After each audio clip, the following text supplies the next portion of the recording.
Hi, this is Tennille King. This video is about Complete Studio Manager for Bento, and I basically want to give you a general overview, almost really more of an overview of Bento rather than the CSM template itself, just to give you an idea of what you're going to see and how you're going to navigate your way through using this template.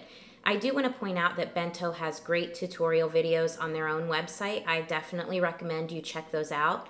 They're not required to use this template to watch those videos, but I do think that you could find them helpful if you'd like to learn a little bit more. So what I want you to do is, well, first of all, I'm hoping that you've already watched the video on how to import the template into Bento, because we're already imported and all set to go over here. But I want you to think of Bento as one big giant database that stores information for you. And along the left here, you see libraries. And the libraries are kind of groups or collections of information by subject. So all of the information that's stored in Bento is also grouped by subject over here. So maybe we're talking about address books and clients, or maybe we have appointments in the iCal events. Maybe the subject of our data is gift certificates or tracking your mileage. So you get the idea that the libraries here are going to basically group your data by topic or subject. You can rearrange these however you like, whatever order. I'm just dragging and moving. I like to keep my address book at the top, but I wanted you to see that you can rearrange those if need be. What you're looking at here first is the form view, and you'll see at the top, Bento tells us which library we're in. We're in the address book library. And then under here, these different tabs are telling me that there are 4 different forms within the address book library. And forms are basically convenient for entering your data, and you can, and also viewing the data. It's just an appealing way to look at the screen and either enter the information in a field or choose a drop down, which we'll go into each of these forms in more detail in other videos. But just to give you an idea, it's just a simple way to enter and view your data in a form. And it's just appealing to the eye to view it this way. So we've got the form view, and you'll see by clicking through all the different forms that we'll be able to either enter or choose data for. That pulls data from other libraries to help us stay organized, and just even a plain simple area for keeping notes on a contact or an event or whatnot. There's plenty of areas to jot any notes that you want to store information for. So that form view is great for just entering the new information and choosing the type of data that you want to keep in your various libraries. I want you to kind of take a look at this navigation at the bottom. If you're going to add a contact or add a gift certificate entry or add a mileage tracking occurrence, you would click this to add a new record. You'd click the minus to delete a record. And what I'd like to point out is that the database, Bento in general, it is saving as you enter things. You don't need to stop and save things, but I do recommend that you back up your information on a regular basis. You want to back up Bento because it's storing all of this information about your business.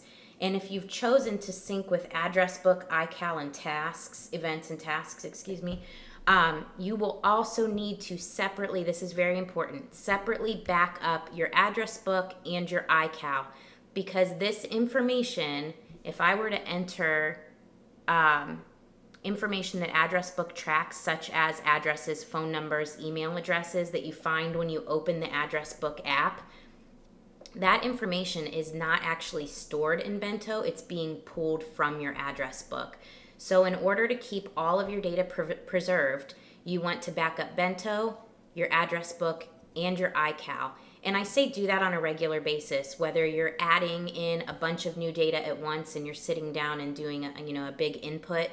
Definitely back up after that. You can back up daily if you like. I also recommend that you back up anytime you're doing any changes. If you're deleting something or you're importing something or whatnot, just always keep a backup to keep yourself safe. And I say that about the backup because we were talking about adding a record. If you delete a record, that's it. it's gone. So if you have not backed up that information and you delete a record of information, it's missing. Everything's instant. You enter it, it saves it instantly. You delete it, it deletes it instantly. So just please be cautious of that. As you look over here, you see this says record 1 of 1, and that's because I haven't entered any contact information yet. If I had 20 contacts in here, it would say record 1 of 20. You could come up to the top here and scroll left and right. You'd be able to scroll through those 20 contacts that I've entered and view their information by any of these forms and scroll through. They're all tied together. You can also use the search feature at the top, which is definitely helpful. One thing to keep in mind is that there are 2 views. There's a form view, and then we'll go ahead and take a look at the table view. And what I want you to realize is that it doesn't matter what view you're in, they both have the same information. So if I'm looking here in table view and I had a first name Jane and a last name Smith, and then I come back to my contact information, you see Jane Smith is already entered. So everything is this linked together in either view. It's just the view that's different, okay? It's the same information, just the view. So you have your forms, and then you have your table view. What I want you to see with table view are basically 3 main things. Table view is more like a spreadsheet, as you can see, and you have the choice to show what fields you want included in your table view.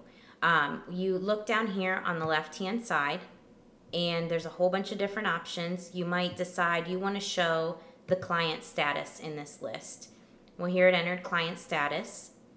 You might decide you don't want the company name to show, so you can uncheck that here. So number 1, first, most important, you choose what information is shown in table view, and there's no right or wrong answer. It really just depends on what do you want to see, how narrowed down do you want the information that you see, do you want to check off a whole bunch of things to show things, your choice and what it's viewed, and you control that by checking and unchecking the boxes down here. The other thing I want you to realize with table view is that you can reorder any of these columns. If you want your client status to be the first thing that shows up, you just drag and move it. If you want notes to come after their name, you drag and move it. So first off, you have the power to choose what you see down here on the left. And second, you have the ability to decide what order those columns appear. And then finally, the third thing I want you to take note of is these little drop-down arrows. They will allow you to sort ascending or descending. So if it's a name or a word, you can sort A to Z, Z to A. If it's a number, you can sort low to high, high to low, that sort of thing. So you can use this information to sort data. So if you prefer to view the information and scroll through forms, you can do that. And if you prefer a spreadsheet view when you're looking for things, you can use the table view. The last thing, when you're looking at table view, head on down here to this icon. This is going to allow you to show or hide the summary row.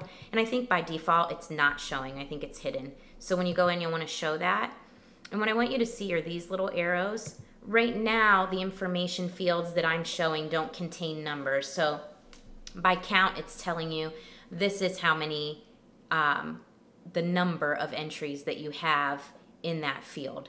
But if it was a number, it would allow you to see the sum or the average, which is great because maybe when you're entering your mileage, you want to see your total mileage. Or maybe when you're looking at invoices and orders, you want to be able to view the average of that order amount. So just be aware that those options are along the bottom there in that summary row because those will be helpful later when you're doing reports. And again, we're going to go into more detail for each of these libraries and reports. I'll show you later. I just want you to be able to navigate at this point. So we've got our libraries. You have form view. You have table view. You can add and delete records of information here. Tells you how many you have and allows you up here to either search or scroll left and right through that information. The last thing I want you to see is in some of these drop-down menus, I've created for you what Bento calls smart collections, and that's even further grouping data into each library. So, you know, we're sorting by subject as we talked about with the library, but within that subject, we're going to sort even further. We're going to be able to sort which gift certificates aren't redeemed or which are redeemed, or even what gift certificates are expiring in the next 90 days. That's just an example, and in the detail videos, we'll go into each of these for you. But Smart Collections basically group that. So if you want to see all of the records in any particular library, you click on the main library itself. And if you're going to be viewing your Smart Collection data, you click on that there. And that's pretty much a quick tour of what you're going to find in Bento and how you're going to look at each view.